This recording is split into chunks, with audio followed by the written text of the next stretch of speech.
بسم اللہ الرحمن الرحیم۔ اچھی نسبت اسلام کے اندر اس کا بڑا مقام ہے۔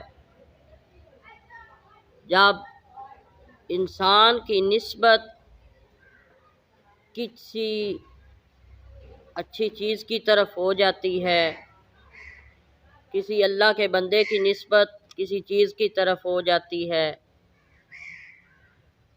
کسی چیز کی طرف نسبت ہو جاتی ہے تو یہ عمل اللہ کو بڑا پسند ہے۔ مثال کے طور پہ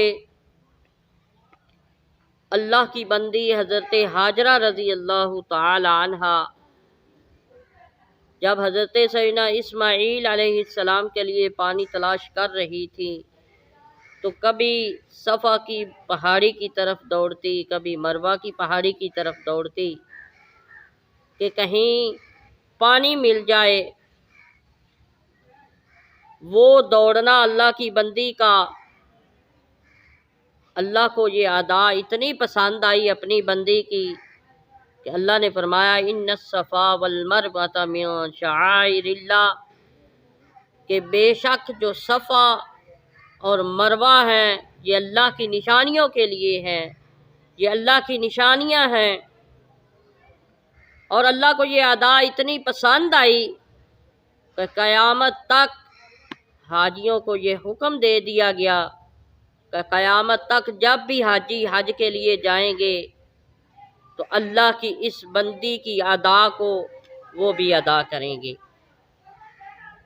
دوسرا قرآن فرماتا ہے کہ وَقَلْبُهُمْ بَاسِطٌ ذِرَاعَيْهِ بِالْوَسِيطِ، کہ اللہ کو اصحاب کہف کے ساتھ جو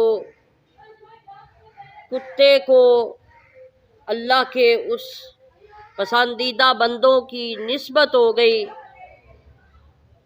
وہ کتا اللہ کے پسندیدہ بندوں کی نسبت اختیار کرنے کی وجہ سے مفسرین فرماتے ہیں کہ اللہ کو یہ ادا اتنی پسند آئی اس کتے کی، مفسرین فرماتے ہیں کہ جب قیامت کا دن آئے گا وہ کتا بندے کی شکل میں جنت میں داخل ہوگا۔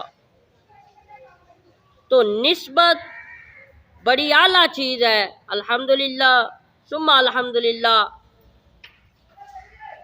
ہماری نسبت حضور کے ساتھ ہے، ہماری نسبت اللہ کے ولیوں کے ساتھ ہے۔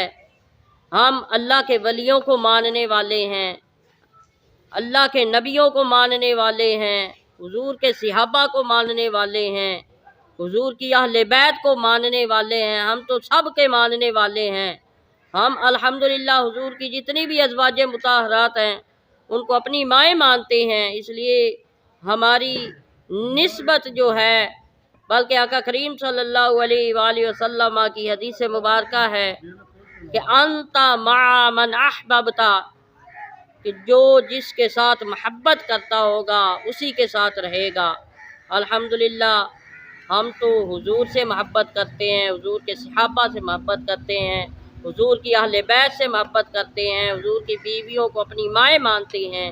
اللہ رب العزت ہم سب کو حضور تاجدار مدینہ صلی اللہ علیہ وآلہ وسلم کی سیرت پر عمل کرنے کی توفیق عطا فرمائے۔